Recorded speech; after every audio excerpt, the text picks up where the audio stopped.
So, maging wise mga kapiksi, kumbaga wag masyadong maging emotional and gamitan mo ng tingnan mo parang nabuo yung haring araw dito. Parang sinasabi dito na wag kayo masyadong maging emotional guys, and gamitin nyo yung inyong logical approach, no?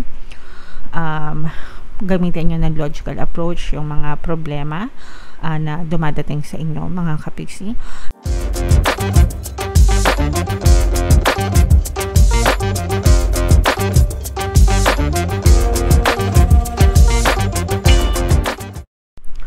Hello guys, hello Leo, welcome back to Pinoy Pixie Tarot. Ang pamagat ng episode natin for tonight is OOTM, Oracle of the Month, para ngayong July, para sa Leo, Sun, Moon, Rising, Sign, and Venus.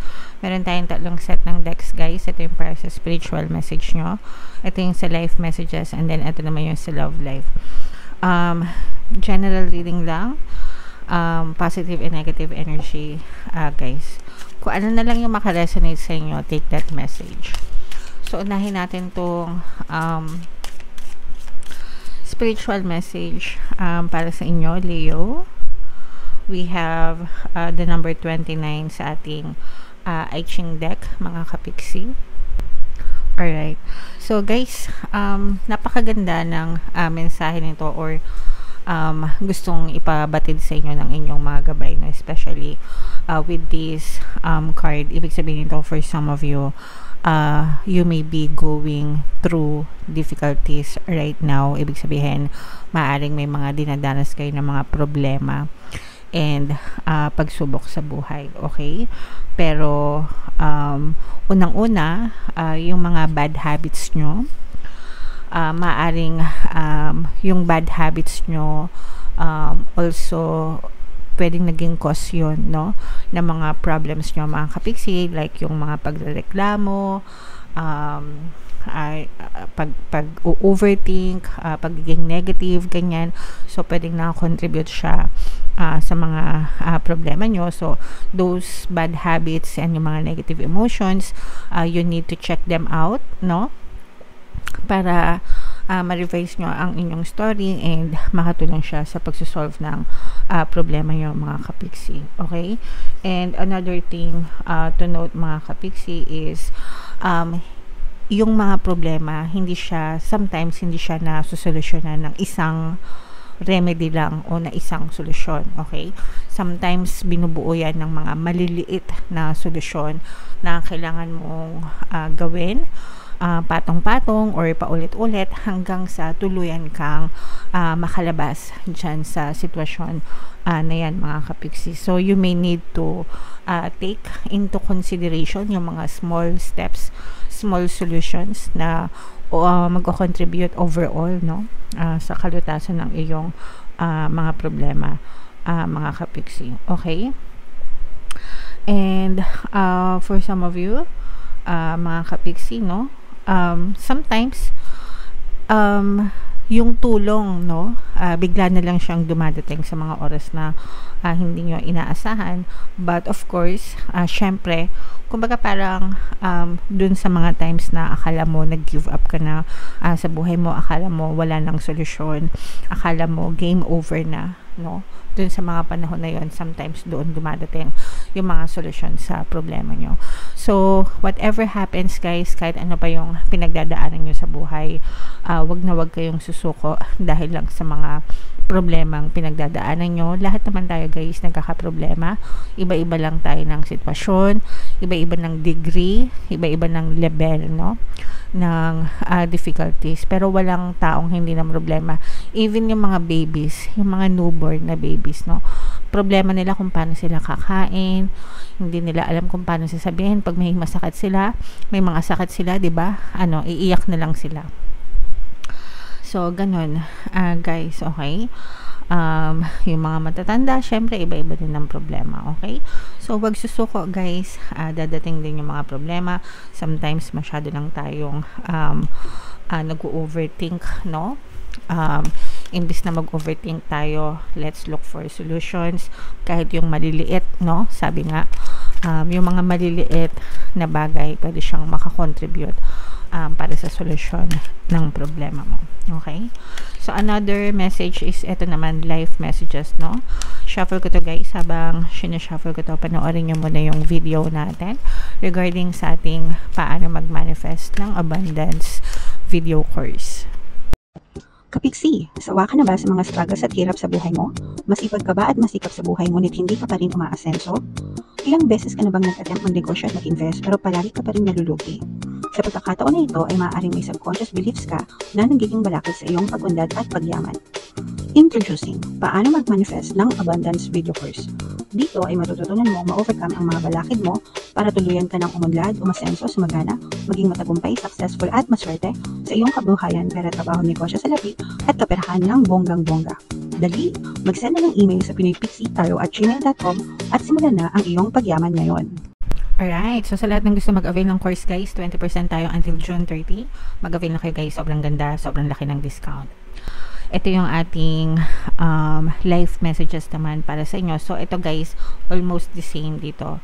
Kasi ito, nagre-represent ito ng mga struggles din ninyo, no? Kung mapapansin nyo, kuba-kuba na, kumbaga parang mabigat na, no? Medyo may kabigatan yung inyong mga dinadala.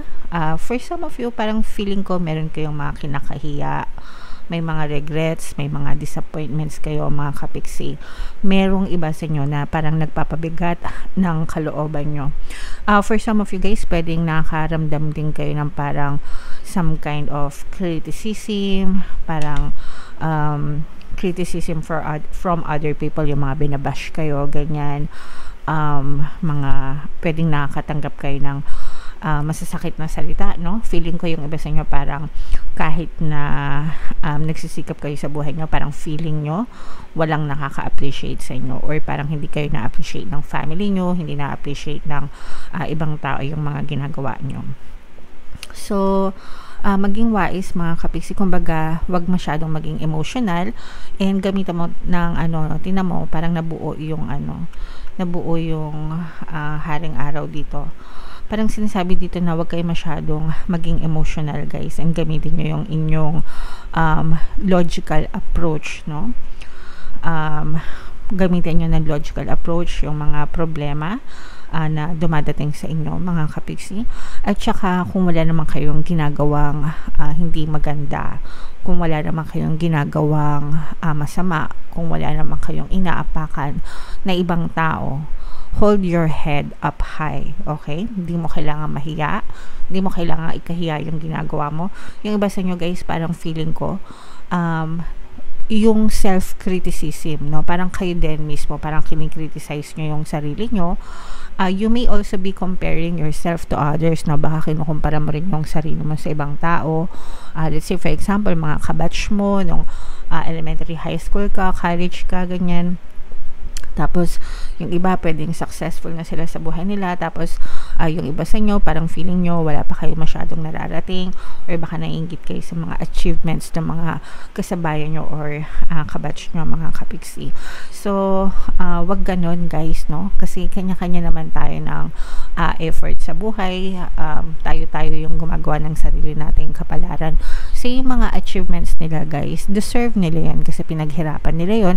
The same way na deserve mo rin kung ano yung meron ka right now, kasi ikaw din yung nag-create niyan. Now, kung hindi masyadong nakakaangat yung buhay mo, huwag ka mag-alala kasi pwede naman magbago yung takbo ng buhay mo.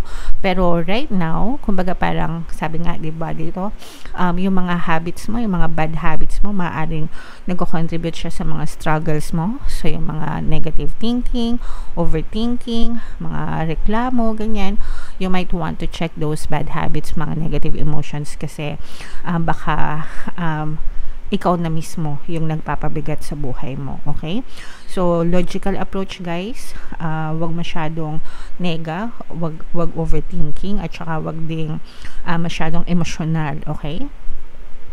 And most of all, don't compare yourself to others, because you are unique, you are perfect the way you are. There's nothing wrong with yung mga kapiksi. Kailangan mo lang ayusin yung pattern of thoughts mo para umayos din yung takbo ng buhay mo, okay?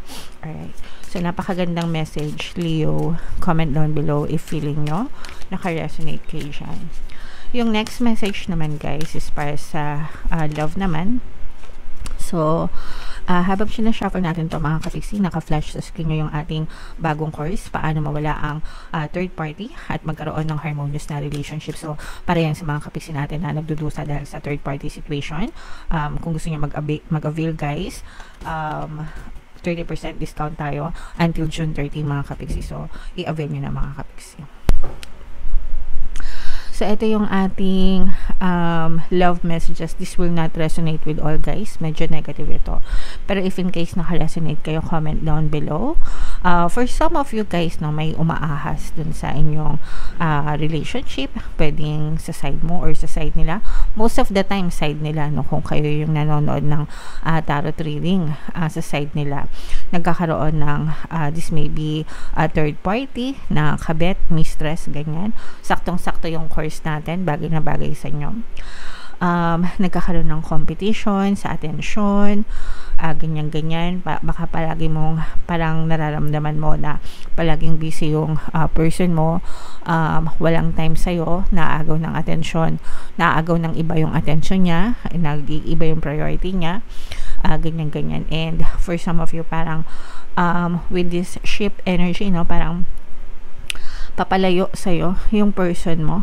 Your person may be going papunta towards dito sa third party na ito mga kapiksi, moving away from you and coming towards this snake energy or papunta siya dun sa third party. So, yung iba sa inyo guys, pwedeng hiwalay na, pwedeng nandun na kayo sa stage na iniisip nyo nang makipaghawalay. Yung iba sa inyo, meron na kayong emotional gap, detachment nitong person na to. So, in short, nagkakalabuan kayo ng person mo or pwedeng nag-aaway kayo dahil sa third party sa relationship, mga kapiks. Okay? So, yung iba naman sa inyo guys, parang feeling ko, pinauubayan nyo na. Comment down below sa mga naka-resonate, no? Parang yung iba, feeling ko, pinauubaya nyo na yung person nyo sa third party and nagmo-move on na kayo without your person. Parang mas gusto nyo na lang na maging single, mas gusto nyo na lang na hindi in a relationship dahil sa sakit ng ulo, guys. Okay? So, comment down below kung naka-resonate kayo dyan. By the way, guys, sabi ko nga, meron tayong course, no? How to remove third party. Pwede yun sa inyo if in case naka-resonate kayo guys. Alright? So, comment down below mga kapiksi kung saang message kayo naka-resonate. Dito ba sa spiritual, dito ba sa life, or dito ba sa love life? Comment down below mga kapiksi. Ito yung ating mga pampaswerte subliminal guys. Pakinggan nyo para makatulong sa inyo. And ito naman yung ating success stories ng paano mag-manifest ng abundance video course. Click here to subscribe guys and click here to join our membership program. Thank you for liking, sharing, and subscribing, and see you again next time. I love you all guys. Have a nice day. Bye-bye.